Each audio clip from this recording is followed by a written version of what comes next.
purchasing those vineyards That's- key element from the very, very beginning? Right. He was sourcing fruit from all over the state. Nobody was doing that. Everybody was focusing on appellation marketing, and because the Vintners Reserve was a blend, maybe 50% from Tabasco and another 20% from Sonoma, 10% from Napa fruit, 5 or 10% from Lake County or Mendocino County.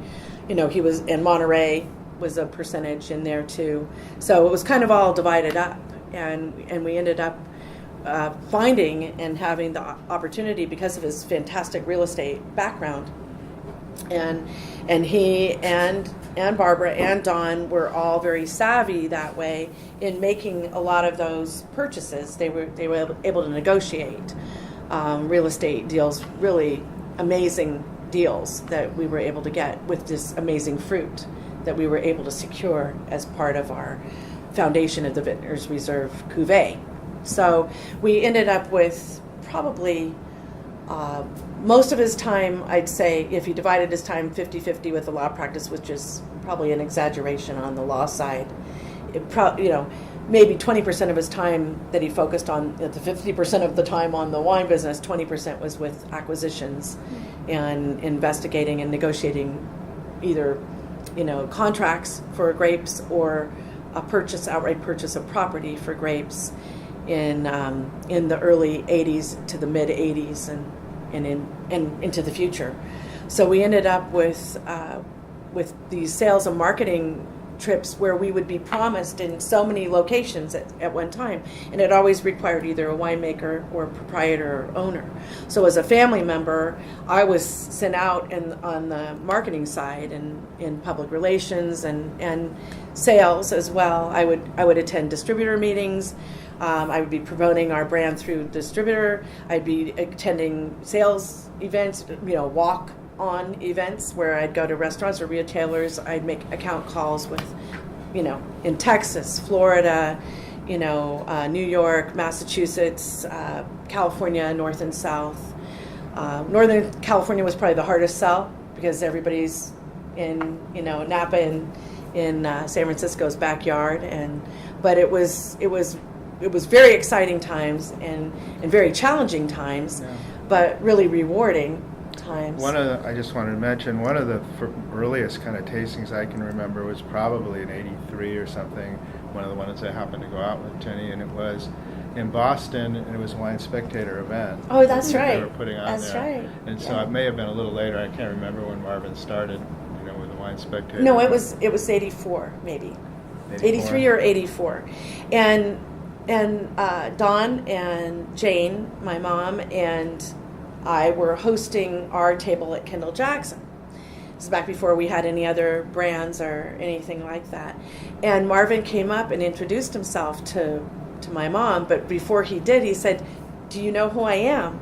And my mother said, "Well, of course, Mr. Schenken, I know who you are." And she was well read. She read the Wine Spectator. It surprised him, actually. It really took him aback. He was almost speechless. I don't think he's ever been speechless since, maybe. But it was really cute. It was really cute to be standing. She was standing behind the table. I was standing on the same side of the table as he was, and I greeted him. But he shook hands with my mom across the table, saying, "Do you know who I am?" And she said, "Well, of course, Mr. Schenken, I know who you are." Actually, it probably wasn't a Spectator tasting, but it was one. No, it was right. NWSA, National Wholesalers and Retailers. Right. One of those big. WSWA. Yeah, WSWA kind of thing. Yeah. So that was really exciting, and that was in the very early days when you got to know a lot more people in the wine industry, person to person. What are the values you think you got from your father, your grandfather, that are still alive today? Like, what are the key things to success that you think he kind of instilled or said, okay, follow this and you'll go? I'm thinking about his legal pads. He had legal pads that he used, and he would use acronyms to remember things to do. So he used GRAPES as one of his acronyms, I forget what everything stood for, but the R was rent. That was the real estate. That was the property, the vineyards, and the A for administration and and the P for P, production. P for production, E and for enterprise. E for enterprise, and S for sales and marketing, and so he had this whole acronym, and we would sit in meetings, and so I think one of the values that I got from that was how wise he was in getting the big picture before he focused on the details. He really didn't enjoy details at all, but his success was in the execution on the details. So if he himself wasn't executing on the detail, he was really good at delegating that and expecting. He was a perfectionist, so he demanded perfection of himself, and he demanded that from all of us. So I think it was really about using your mind to really discipline yourself and be able to move forward with that kind of determination, that being organized and thoughtful and planning, before executing on things. He found Jed Steele as a winemaker when our first fermentation got stuck. The first winemaker we had was a newbie to winemaking, and he consulted with the top winemakers of the day to get a list from winemakers about who are the new up-and-coming young winemakers that you would recommend, that you would want to hire if you were in my shoes. And so he consulted with Rick Foreman, with Paul Dolan at Fetzer, Rick Foreman at Sterling, and then later on his own. And then who was Chuck Ortman. Chuck Ortman down at Meridian, and kind of going around the state and looking at, well, who do you know? And on everybody's list, not just those three gentlemen, but other winemakers and people in the area, Jed Steele's name kept appearing. So this is not so much a promotion of Jed as that Jess had that kind of organization and mindset to really investigate, to really understand. Find specialists. Yeah, how to find specialists, how to find people that could really help him promote his winery. So he looked for these people and then really found compatibility in working with these people. And he was so spot on in his entrepreneurial skills that he just had that focus that a lot of people are missing.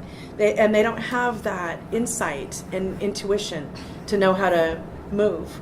But he was really almost clairvoyant in understanding not only how to find these people, how to suss out different experts in different arenas, but he also was really good at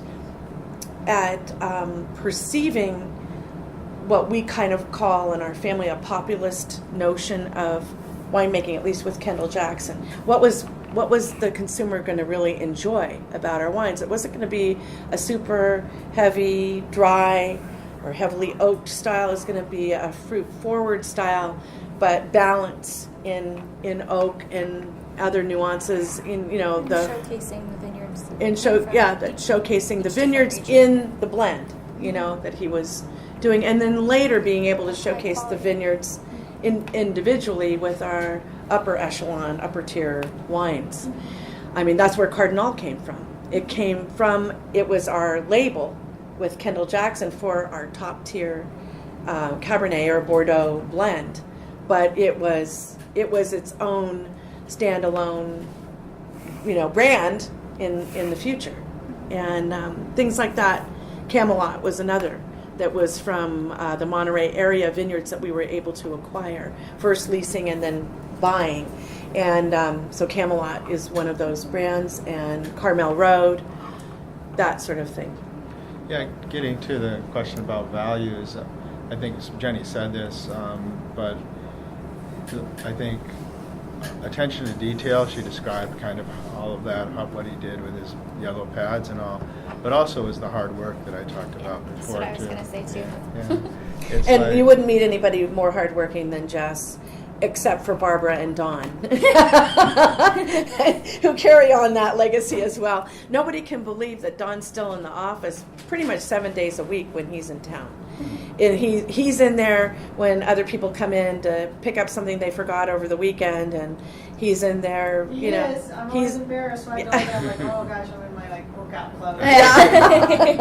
Is Don in the workout clothes? too? Yeah, he's Well, in sometimes. his dog walking clothes. Yeah. He's in his office dog walking clothes in the office. He brings our dog with him sometimes, and our other dog before Yeah. that. But yeah, We're discipline, gonna say hard work. Yeah. That's kind of those two values, I think, are really ones that have carried forth into, kind of the ethos of the And family first. What I was talking about with that discipline and that dedication, he expected that of all of his children, and including